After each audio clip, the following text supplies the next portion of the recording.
Hey folks, welcome back. In this video, we'll introduce the idea of a vector field. So let's first look back to where we've been. At this point, throughout your calculus career, you've studied a few different types of functions. And the notation here that I'm using is that in the left column, I'm talking about the input. Remember, R is just the set of real numbers, and R squared is the set of ordered pairs. And in the right column, I'm talking about the output of a function. So this first line, this corresponds to functions that input a single number or a pair of numbers and outputs one real number. And these are the functions that you've been dealing with, well, for some of them since pre-calculus. That's single variable functions. You put in a real number and you get out a real number. And then more recently, functions of two variables. In fact, we could talk about functions of three or more variables too, and they would all fit into this category of real valued functions. The next line that I've labeled with vector r, these are functions that input a single value and output a point in R2 or R3, that's on the plane or in space. These are parameterizations. We could think of our single real value input as being a time parameter, and the output being a point that moves through space and traces out a curve. But what's new, another type of function, and the last type we'll think about in this class, is a vector field. So this is a function that inputs a point in the plane and outputs a pair of values also in R2. And there are several possible ways to think about a function like this, but the way we'll think about it and the way we'll draw it is to imagine the input as being a point in the plane and the output as being a vector. So we'll use that ordered pair of the output the same way we've been defining vectors since the beginning of the class. So what does a graph of a vector field look like? Well, it looks like a collection of arrows. And why would we use this? Anytime you'd want to talk about a magnitude and a direction at a point, at every point, a vector field could be useful. So we could talk about force fields, whether that's a force of gravity, an electric force, a magnetic force. We could talk about velocity fields. Actually, let's see some examples. So here I've got pictures for you of a velocity field on the left. This is a wind velocity map showing the direction and the strength of wind at different points on a plane. And on the right is a picture of a magnetic field showing the direction and length of the magnetic force at any point. And then there's another example. We haven't really called it a vector field, but we've been thinking about this for a few weeks now, and that's a gradient. So when we write down the gradient of a function, it depends on the point, right? Any point we can put into our gradient, we output an arrow, a vector, the gradient at that point. Let's take a look at CoCalc and see an example of a vector field that we get by taking a gradient.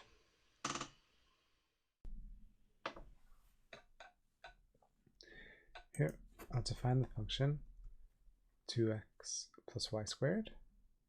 I'll ask for the gradient, and I will get a vector field showing the gradient at a bunch of a sampling of points.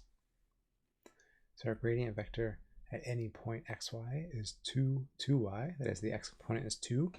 So we see all these vectors are pointing to the right, and the y component is 2y. So how far up or down it points depends on its y position in the plane.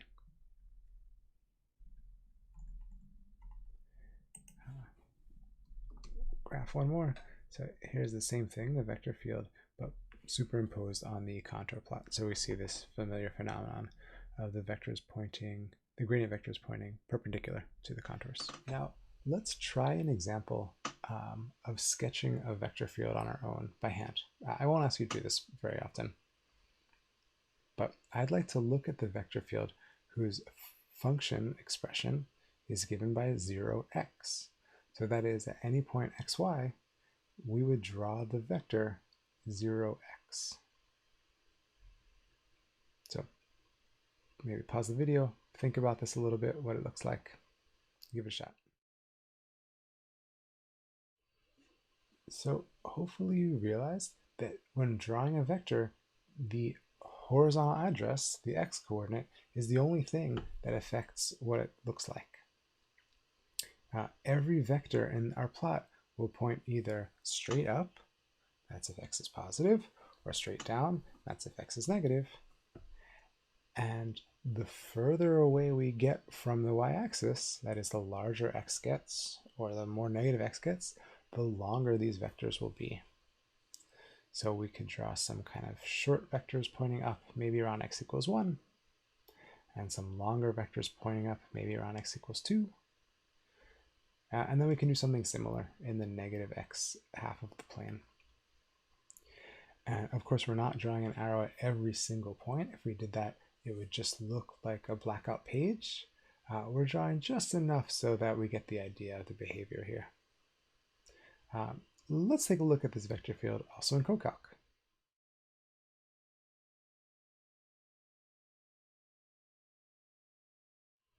And one last example to try.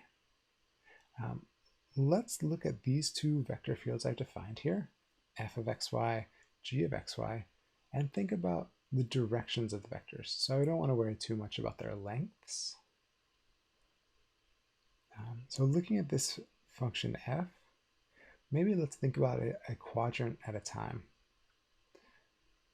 So in the first quadrant, where at a single point the x and y coordinates are both positive, which direction should the corresponding vector point?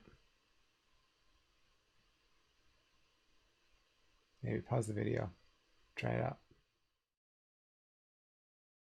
So we should find something like this. In the first quadrant, the coordinates of a point xy are both positive, but that means the x component of the corresponding vector should be negative, while the y component given by x is positive. So it should point to the left and up. Likewise, in the second quadrant, when x is negative, y is positive, but that means the first component of the vector, minus y, will be negative. So the vectors here will point down and to the left. And we can say similar things about the third and the fourth quadrants.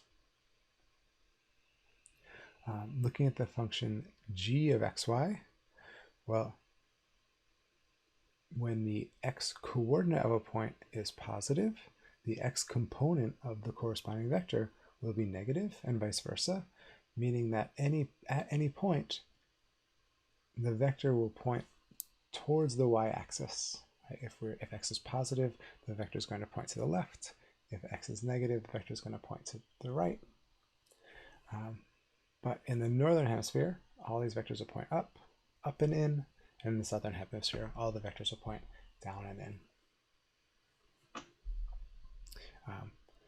We'll go to CoCalc one last time and see these done professionally.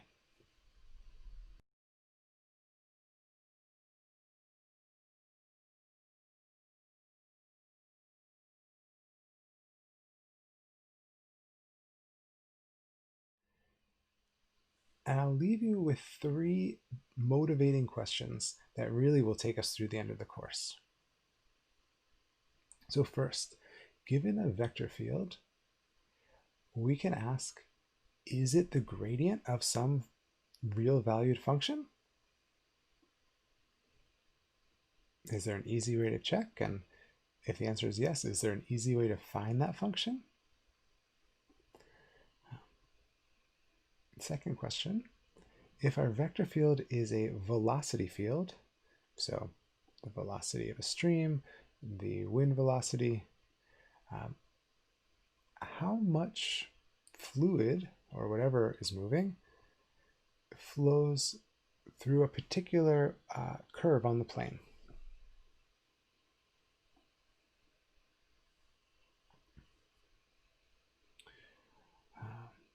Or if we had a closed region, how much is flowing in or flowing out of that region? And the last question, if our vector field is a force field, gravity, electric, magnetic, or some other kind of force, we might ask, well, how much work is that force doing to move something through the plane? But not just to push it wherever it wants to go, to move it along a particular path or a curve. So over the next few weeks, we'll see answers to these questions and see how they tie in to some really big ideas. So we'll do some more of these in class.